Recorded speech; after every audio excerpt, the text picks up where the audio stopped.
으로서 믿음에 의한 삶, 믿음에 의한 삶이라는 제목으로 말씀을 전하겠습니다. 성도 여러분, 모든 사람에게 믿음이 있다는 것을 알고 계십니까? 기독교인들만 믿음이 있는 것이 아니라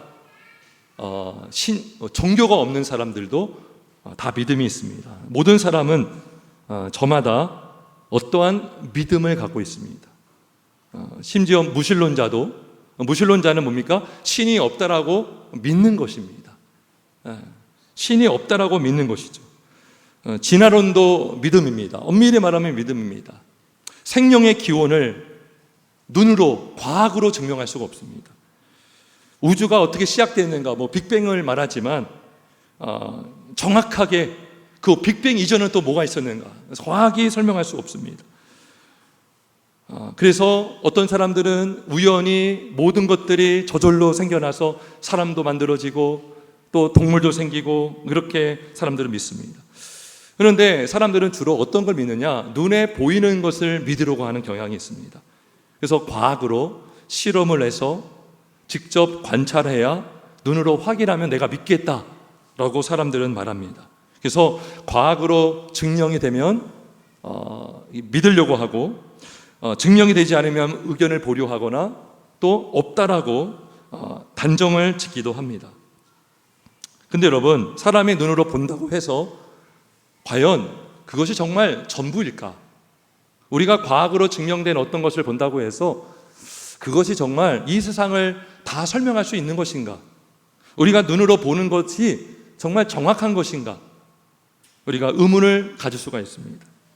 여러분, 속담에 빙산의 일각이라는 속담이 있습니다. 한번 제가 사진을 준비했는데 보이십니까? 이게 보면 일각, 빙산이 있어요. 남극이나 북극에 가면. 근데 조그만 어떤 바위가 딱 보이는 거죠. 근데 그게 전부가 아니라 바다 밑으로 엄청난 큰 산이 있다는 것이죠. 우리가 보통 어떤 일부만 본다고 할 때 우리가 보통 쓰는 속담이 빙산의 일각이다 라고 말합니다. 그러면 보세요, 그 바다 위로 보여지는 그 일부분을 우리가 본다고 했을 때 우리가 그것을 또한 정확히 볼 수 있느냐? 그것도 장담하지 못합니다. 한번 우리 사진을 볼까요? 여러분, 이거 어떤 걸로 보입니까? 어떤 사람은 오리로 보고, 토끼로도 안 보여요? 토끼로도 보이죠? 그죠? 이렇게 보면 토끼고 이렇게 보면 오리예요. 그죠? 그 다음에 우리 한번 사진 넘겨볼까요? 여러분, 이게 어떤 장면인지 아세요? 어떤 화면 안에 어떤 사람을 이렇게 흉기를 가지고 위협하는 모습이 보입니다. 근데 다음을 넘겨주세요. 그런데 이런 장면인 거죠. 그러니까 우리가 어떤 것을 보면, 좁게 보면, 전체를 보면 그게 아닌데 이것만 보면 요걸로 보이는 거죠. 그러니까 우리가, 그래서 어떤 과학자가 그랬어요. 과학의 한계가 있고 또 과학을 하는 사람의 이해력에도 한계가 많다고 얘기를 하더라고요. 아주 솔직하게 얘기를 했습니다. 그래서 성경에도 이런 말씀이 있어요. 잠언서 16장 25절에 어떤 길은 보기에 바르나 필경은 사망의 길이니라. 어떤 길은 너무나 바르게 보이는 거죠. 옳은 길처럼 보여요. 이게 정말 사실이구나. 하지만 그게 사실이 아닐 수가 있다는 것입니다. 이 세상에는요, 너무나 많은 종교가 있습니다. 너무나 많은 종교들이 많아요. 그러면 저마다 믿음이 있는데 나는 누구를 믿고 어떤 신을 믿고, 그러면 그런 믿음이 다 옳은 믿음이냐? 그게 아니라는 것입니다. 그래서 저는 오늘 성경을 가지고 오늘 7절에 우리가 믿음으로 행한다고 했을 때에 그 믿음은 어떤 믿음이어야 되는가? 이것이 먼저 중요한 것입니다. 그래서 우리가 바른 믿음이 무엇인가? 한번 전하려고 합니다. 첫 번째, 바른 믿음은 무엇인가? 바로 하나님이 주시는 믿음인 것입니다. 누가 주신다고요? 하나님이 주십니다. 특별히 성령 하나님께서 믿음을 주셔야 우리는 바른 믿음을 우리가 가질 수가 있는 것입니다. 우리 자막을 한번 읽어보겠습니다. 고린도전서 2장 12절 말씀 같이 있습니다. 시작. 우리가 세상의 영을 받지 아니하고 오직 하나님으로부터 온 영을 받았으니 이는 우리로 하여금 하나님께서 우리에게 은혜로 주신 것을 알게 하려 하심이라. 아멘. 이 뭐야? 하나님으로부터 영, 이게 성령님이죠. 성령은 성령의 빛이라고도 하는데 조명을 통해서 하나님께서 우리에게 주신 것들을 알게 되는 것입니다. 여러분, 어떤 사람이 어떤 선물을 딱 받았어요. 집 앞에 선물이 딱 있는 거예요. 누가 든지 전혀 몰라요. 근데 어떤 사람이 말해주는 거, 그거 옆집에 아저씨가 준 거야. 그러면 감사한 거죠. 아, 그분이 주셨구나. 마찬가지로 우리의 생명 누가 줬는가? 모르면 모르는 거예요. 근데 성령께서 조명을 딱 하시면 우리가 딱 깨닫고 하나님이 우리에게 은혜로 주신 것을 알게 된다는 것입니다. 그래서 우리가 예수를 전하면 많은 사람들이 예수를 듣지만 그게 뭔데? 어쩌라고? 예수님이 뭐 그런 일을 했다고? 나 못 믿겠어 하면 그만이지만 어떤 사람은 예수를 딱 전하면 내가 죄인임을 깨닫고 예수님을 믿고 하나님의 자녀가 된다는 것입니다. 사도행전 16장에 보면 빌립보에 사도 바울이 전도를 갔을 때 루디아라는 여인에게 하나님 말씀을 전합니다. 그럴 때 16장 14절에 이런 말씀이 있어요. 주께서 그 마음을 열어 바울의 말을 따르게 했다 그래요. 누가 루디아의 마음을 열어준 거예요? 하나님이 열어줬다는 것입니다. 하나님, 성령님이 열어준 것입니다. 베드로가 예수님 앞에 고백한 게 이것입니다. 주는 그리스도시요 살아계신 하나님의 아들이십니다 했을 때 예수님이 칭찬하셨어요. 마태복음 16장 16절에 바요나 시몬아 내가 복이 있도다. 이를 내게 알게 한 이는 혈육이 아니요 하늘에 계신 내 아버지시니라. 예. 여러분, 부모님이 자녀를 믿음으로 양육해야 되는 거 맞습니다. 아무리 양육해도요 성령의 은혜가 없으면 믿을 수가 없는 것입니다. 제가 이렇게 말씀을 전해도 성령께서 역사하지 않으면 믿을 수가 없는 것입니다. 그런데 성령께서 믿음을 주실 때 우리는 그 믿음으로 하나님을 믿고 말씀을 믿고 믿음으로 행할 수가 있는 것입니다. 따라서 우리 믿음은요 단순히 IQ가 높다고 해서 또 공부를 많이 했다고 해서 믿음을 갖는 게 아닙니다. 세상에 똑똑한 사람 얼마나 많습니까? 교수들도 많고 박사들도 많고, 근데 그들이 다 예수를 믿는 게 아니고 성경을 믿는 게 아닙니다. 오히려 성경을 무시하죠. 근데 하나님이 딱 주시는 선물, 그래서 믿음은 선물이에요. 선물. 에베소서 2장 8절 너희는 그 은혜에 의하여 믿음으로 말미암아 구원을 받았으니 이것은 너희에게서 난 것이 아니요 하나님의 선물이라. 선물은 그냥 받는 것입니다. 내가 뭔가 잘해서 받는 것도 아니고 내가 어떤 공로를 세워서 받는 것도 아니고 어떤 대가로 받는 것이 아니라 전적으로 하나님이 주시는 그것, 바로 믿음인 줄 믿습니다. 그래서 여러분, 내가 잘 믿어서 내가 잘 믿는 게 아니라 성령께서 믿음을 주셨기 때문에 내가 믿을 수가 있는 것입니다. 성령께서 주신 믿음을 갖고 있다면 우리는 부족할지라도, 우리는 연약할지라도 성령께서 믿음을 주셨기 때문에 우리는 그 믿음으로 살 수가 있는 것입니다. 지금은 소천하시고 오래전에 소천하신 한 목사님 계십니다. 새벽 예배 때 순교당하신 한 목사님이 계신데 그 목사님께서 설교하는 영상을 제가 들은 적이 있어요. 그 목사님은 구한말에 태어나셔서 일제강점기를 지나시고 6.25 전쟁을 다 치르시면서 목회를 감당하신 분이십니다. 전쟁 중에도 예배당에서 예배를 하셨더라고요. 근데 그분이 그런 얘기를 하십니다. 왜 북한 인민군들이 특별히 기독교인들을 왜 죽인지 아십니까? 여러분, 기독교인들이 많이 학살당했습니다. 교회당에 예배당에 가둬두고 불을 질리기도 하고, 그 다음에 구덩이를 파괴해서 생매장도 시켰어요. 왜 유독 기독교인들을 죽였는가? 기독교인들은 세뇌가 안 된다는 거예요. 세뇌. 여러분, 믿음은요 세뇌가 아닙니다. 하나님이 말씀으로 딱 신겨준 선물인 줄 믿습니다. 세뇌가 안 된다는 거죠. 아무리 공산주의 사상을 주입해도요 절대로 세뇌가 안 되는 사람들이 성령을 받은 사람들, 성령에 붙들린 믿음의 사람들인 줄 믿습니다. 그래서 세례도 못 시킬 거 다 죽여버려 해가지고 그렇게 많이 죽었다는 것입니다. 그래서 순교당한 사람들 보면요 끝까지 예수를 부인하지 않습니다. 그게 인간의 힘이 아닙니다. 인간의 의지로 하는 게 아니에요. 인간의 의지로만 예수를 믿는 것이 아니라 성령께서 우리가 감당할 수 없는 강권적인 역사하심으로 믿음을 갖게 되면 그 믿음으로 끝까지 살 수 있는 줄 믿습니다. 그래서 우리 믿음은요, 성령이 주시는 믿음은요, 우리의 생각을 바뀌어주고 우리의 인생을 바뀌고 우리의 모든 가치관까지 바뀌어줄 수 있는 하나님의 능력인 것입니다. 그래서 우리 자막을 보겠습니다. 고린도전서 2장 4절과 5절 같이 있습니다. 시작. 내 말과 내 전도함이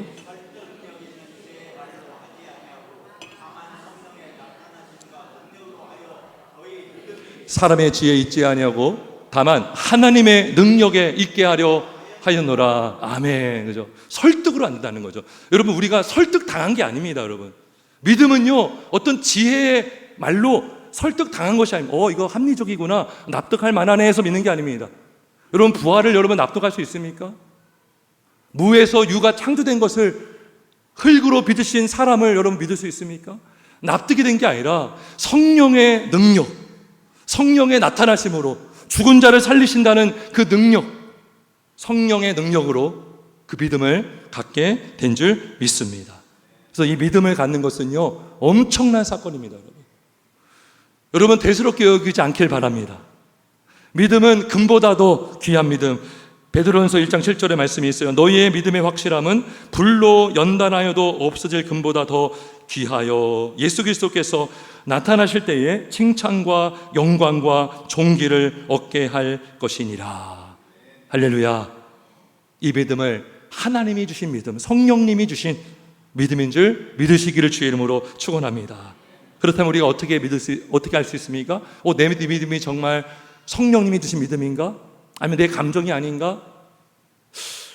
실제로 저 예전에 청년부 때 어떤 청년이 그러더라고요. 저 세뇌당한 거 아니에요? 막 그러더라고요. 막 헷갈려 하는 거예요. 그게 아닙니다.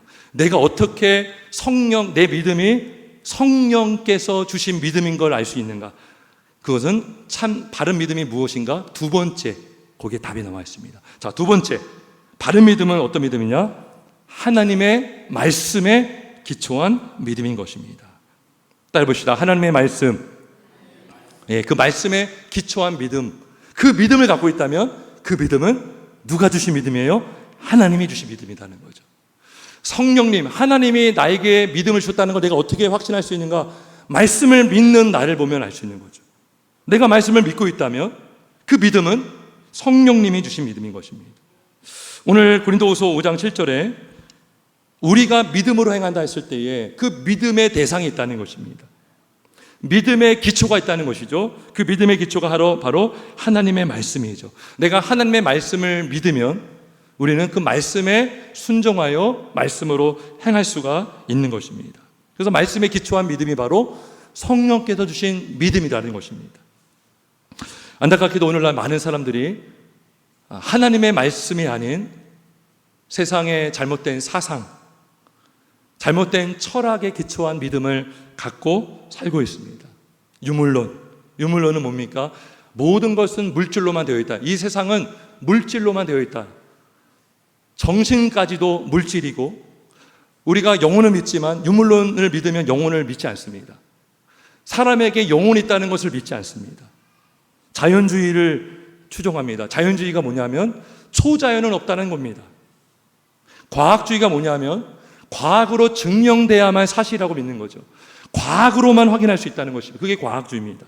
그러한 철학에 기반이 돼서 살아가면 과학으로 증명돼야만 믿겠다고 하는 거예요. 그래서 우리가 전도를 하면 예수 믿으세요. 예수님 봤어요? 보여주세요 라고 말하는 사람들이 있습니다. 천국이 있습니다. 지옥이 있습니다. 가봤어요? 본 적 있어요? 보여주면 믿겠어요. 이게 뭡니까? 이게 자연주의, 과학주의에 물들어 있는 거예요. 도마 같은 믿음이죠. 도마 같은 생각이죠. 예수님을 보여주면 믿겠습니다. 부활하신 예수님을 내가 보며 믿겠다 하는 것이죠. 그런데 안타까운 것은 교회를 다니는 사람 중에도 우리는 몰라요. 그 사람은 몰라요. 근데 자기도 모르게 이러한 세상의 잘못된 사상에 물들어 있는 사람들도 있습니다. 그래서 성경을 볼 때 그 사상을 바탕으로 성경을 봅니다. 그 사상이 기준이고 성경을 거기서 해석하는 거예요. 우리가 세상을 이해하고 그게 바로 기독교 세계관이라고 하는데 세상을 이해하려면 성경의 눈으로 봐야 되는 거예요. 성경의 안경을 껴야, 하나님을 알아야 인간을 알 수 있는 거예요. 하나님을 알아야 세상을 알 수가 있는 것입니다. 천지 만물을 창조하신 하나님을 우리가 알 때 이 땅을 이해할 수가 있는 것입니다. 그런데 세상 사상은 뭡니까? 초자연을 부정하고 하나님을 부정하기 때문에 이 땅의 것들만 가지고 말합니다. 땅의 것들을 보고 땅의 것들만 믿고 성경을 보면 성경에서 말씀하는 초자연적인 역사를 믿을 수가 없는 거예요. 그래서 사람들이요, 계몽주의 시대, 과학이 발달하면서 사람들이 막 계몽을 일으키기 시작합니다. 이거 봐, 과학으로 연구하니까 성경이 틀렸잖아. 그게 과학주의거든요. 그러면서 성경을 비평하기 시작합니다.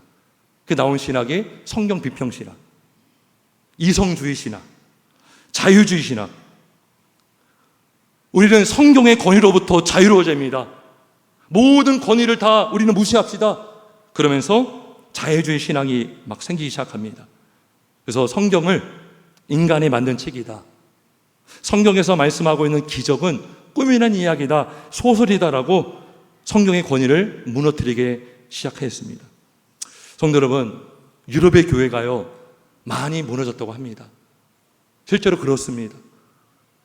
많은 예배당이 나이트클럽이 되고 술집이 되었습니다. 그 중심에는 뭐가 있는지 아십니까? 바로 이러한 잘못된 사상과 잘못된 신학이 먼저 신학교를 점령해 버렸습니다. 자유주의 신학이, 그런 잘못된 신학이 신학교에 점령이 되니까 누가 영향을 받습니까? 신학생들이 영향을 받아요. 신학생들이 영향을 받아서 강도사가 되고 목사를 돼서 교회에 부임하면 그 목회자들이 무엇을 전하겠습니까? 하나님의 창조를 전하겠습니까? 예수님의 부활을 전할 수 있겠습니까? 천국과 지옥이 있다는 것을 강력하게 선포할 수가 있겠습니까? 그 교회가요 잘못된 길로 가게 되는 것입니다. 여러분, 대학교마다 선교단체가 많습니다. 여러분 잘 아는 CCC도 있고요, 그 다음에 CCC와 버금가는 거의 양대 산맥이라고 할 수 있는 선교단체가 있었어요. 그게 바로 IVF라는 그런 선교단체인데요, 그 단체가 유신진화론은, 그것도 이제 자유주의 신학에 영향을 받은 건데, 그 신학을 받아들이면서 선교단체가 완전히 초토화되어 버렸어요. 그 단체에 속한 학생들이 다 떠나버렸습니다. 신앙의 기초가 흔들려 버리니까 성경이 잘못됐다라고, 잘못될 수 있다라고 그렇게 막 가르치니까 청년들이요 오히려 그것을 믿는 것이 아니라 회의감을 느끼고 기독교를 떠났다는 것입니다. 오늘날 가톨릭에도요 진화론을 공식적으로 교황이 인정했습니다. 이렇게 신학교들 중에도 많은 자유주의 신학, 잘못된 사상에 기초한 그런 신학이 침범해 옴으로 인해서 우리 한국에 있는 신학교들도 많은 영향을 받고 있습니다. 이미 많이 넘어간 데가 많아요. 이미 많이 넘어갔습니다. 한 신학교에서는요, 한 교사가 유신진화론을 막 가르쳤다가 징계를 받기도 했습니다. 그런데 징계를 한 그 학교를 또 막 비판하기도 합니다. 사람들이 왜 학문의 자유를 왜 무시하느냐. 여러분, 성경을 가르치는 게 잘못된 것입니까? 하나님의 창조를 전하는 것이 잘못된 것입니까? 근데 그것을 가르치는 것을 잘못됐다라고 말하는 교수를 징계했다고 교수회에서 밖에 있는 사람들이 비판을 하기도 했습니다. 근데 여러분, 우리의 신학, 우리의 믿음은 오직 하나님의 말씀에 기초한 믿음이어야 되는 줄 믿습니다. 우리 믿음의 사람들, 우리 성경에 나오는 믿음의 사람들은 다 성경에 기초한 믿음을 갖고 있었습니다. 우리 로마서 4장, 우리 자막을 한번 읽어보겠습니다. 같이 18절 같이 있습니다. 시작.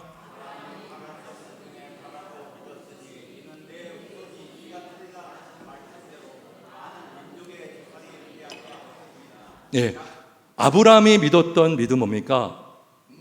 바랄 수 없는 중에 바랐는데, 아브라함에게는 아직 자식이 없었습니다. 그리고 자식을 낳을 수 있는 상태가 아니었습니다. 이미 아내는 생리가 끊겼고, 그런데 후손이 이 같으리라 하신 말씀대로 그 말씀을 믿었다는 것입니다.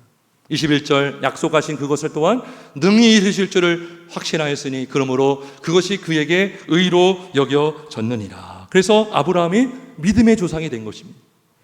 여러분, 마리아, 성령으로 예수님을 잉태한 마리아는 어떤 믿음입니까? 마찬가지입니다. 자막을 보겠습니다. 우리 한번 같이 자막을 읽어보겠습니다. 누가복음 1장 45절 같이 있습니다. 시작. 주께서 하신 말씀이 반드시 이루어지라고 믿은 그 여자에게 복이 있도다. 아멘. 주께서 하신 말씀이 반드시 이루어지리라고 믿은 그 여자에게 복이 있도다. 마리아가 들은 얘기예요.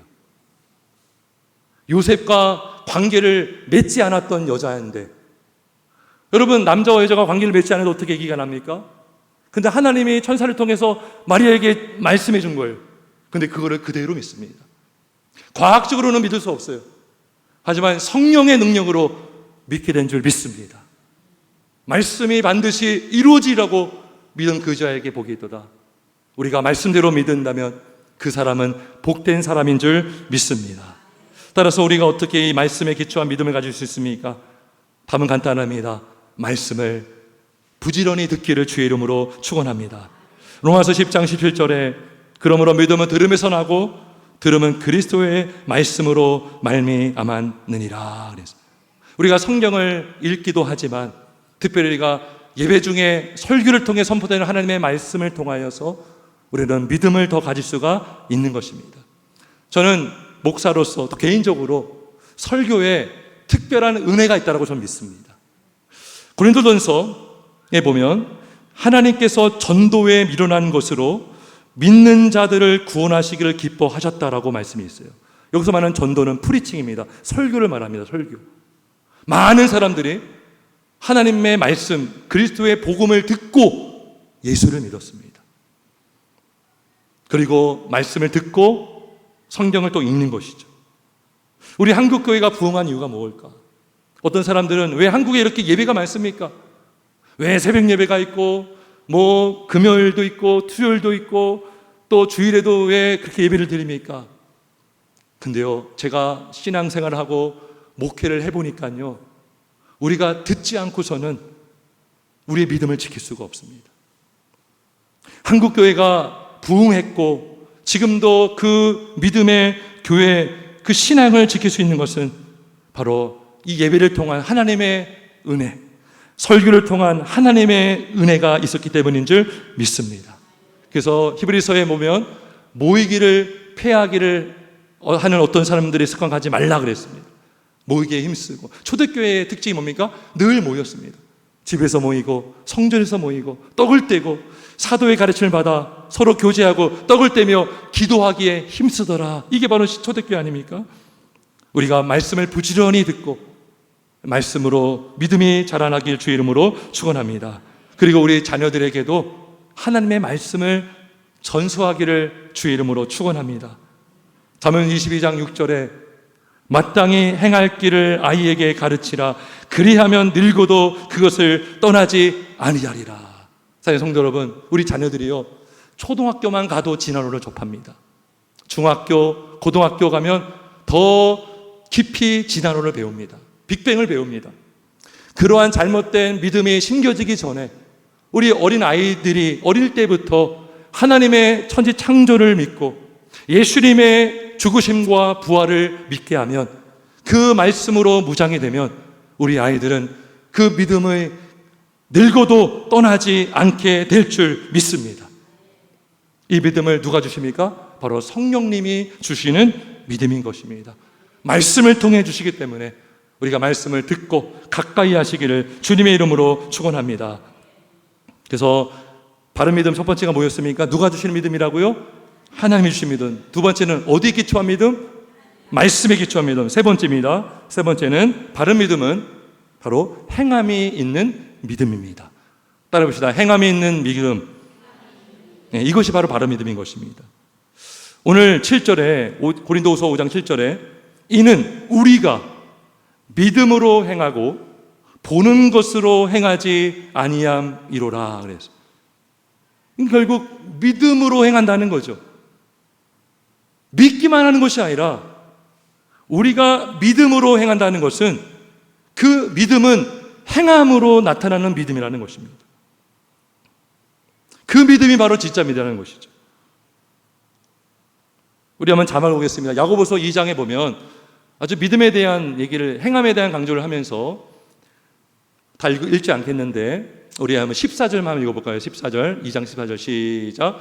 내 형제들아, 만일 사람이 믿음이 있노라 하고 행함이 없으면 무슨 유익이 있으리요? 그 믿음이 능히 자기를 구원하겠느냐. 예. 그래서 어떤 형제나 자매가 헐벗고 이런 것이 없는데 말만 평안히 가라, 말만 덕게 하라, 말만 배부르게 하라 하면서 그 몸에 쓸것을 주지 아니하면 무슨 유익이 있으리요? 그럼 17절에 이와 같이 행함이 없는 믿음은 그 자체가 죽은 것이다. 영혼이 없는 몸이 죽은 몸같이 행함이 없는 믿음은 죽은 믿음이다라고 말씀합니다.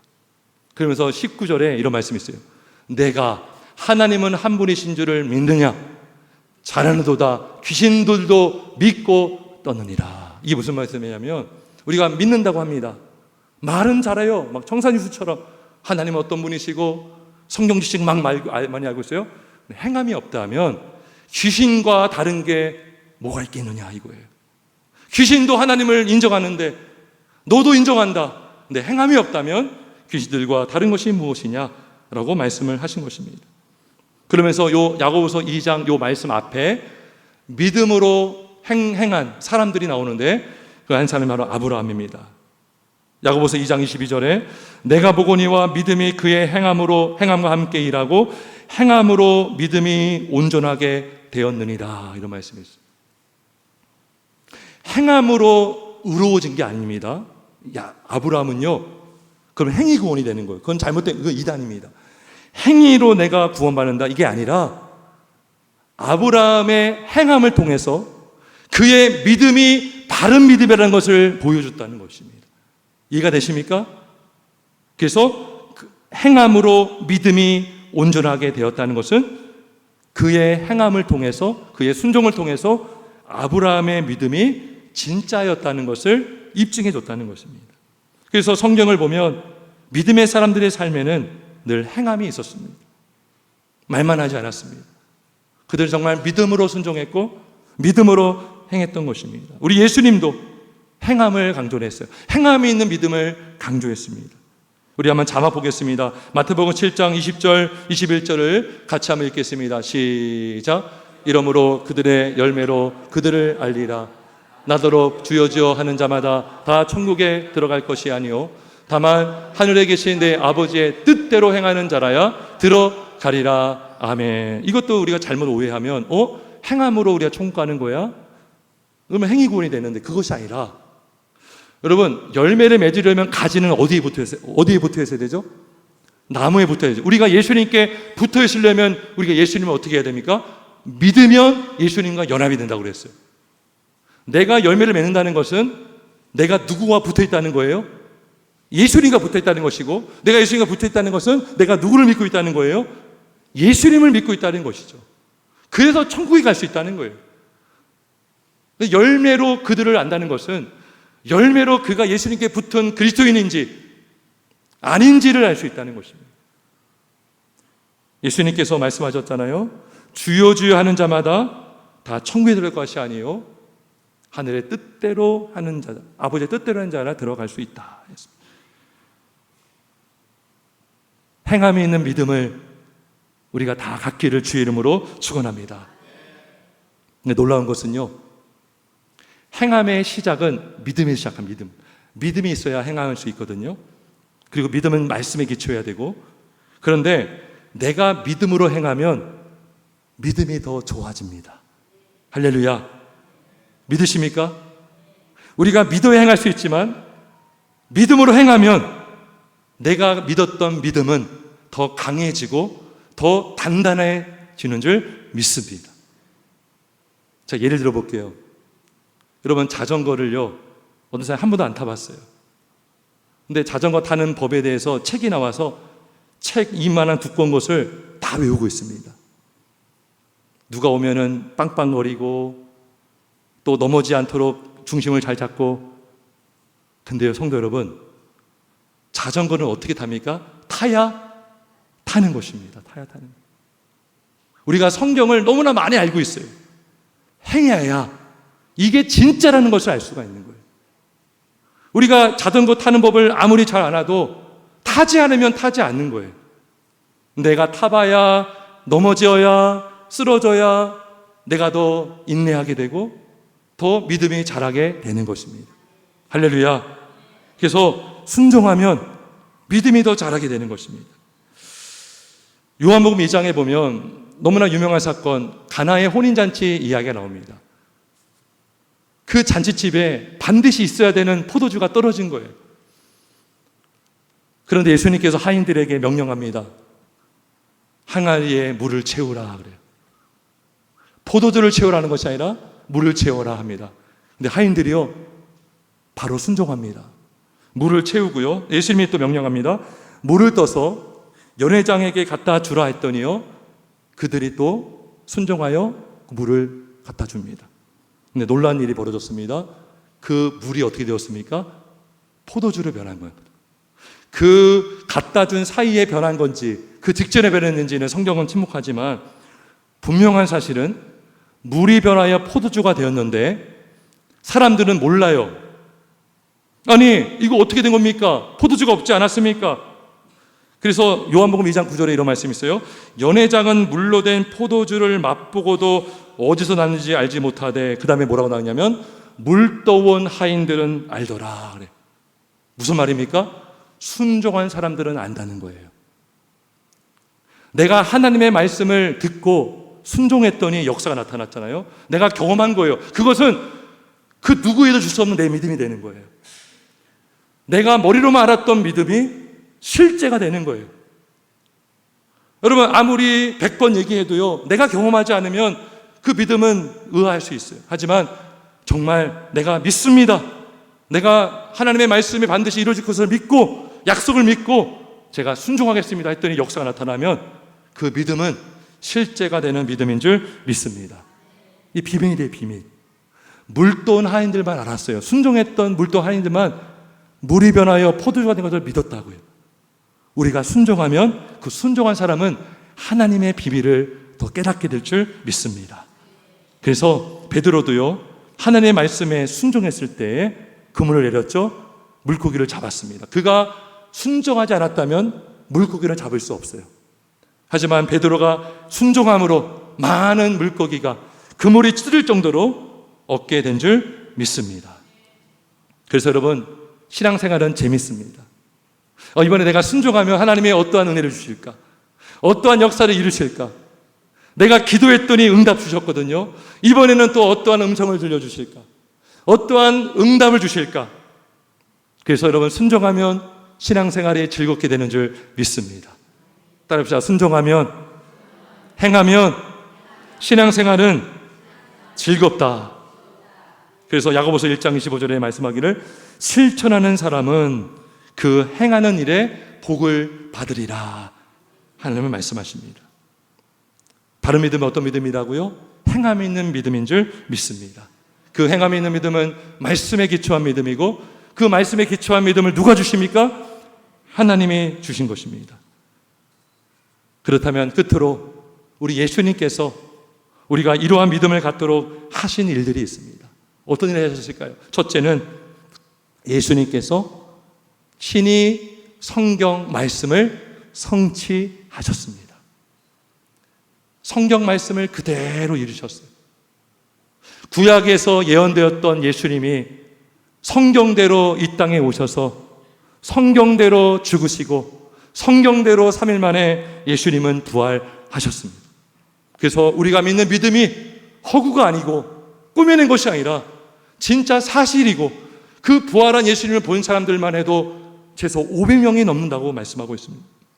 우리 예수님께서, 우리 자막을 보겠어요? 우리 자막을 보겠습니다. 고린도전서 15장 우리 2절 3절 같이 있습니다. 시작. 너희가 만일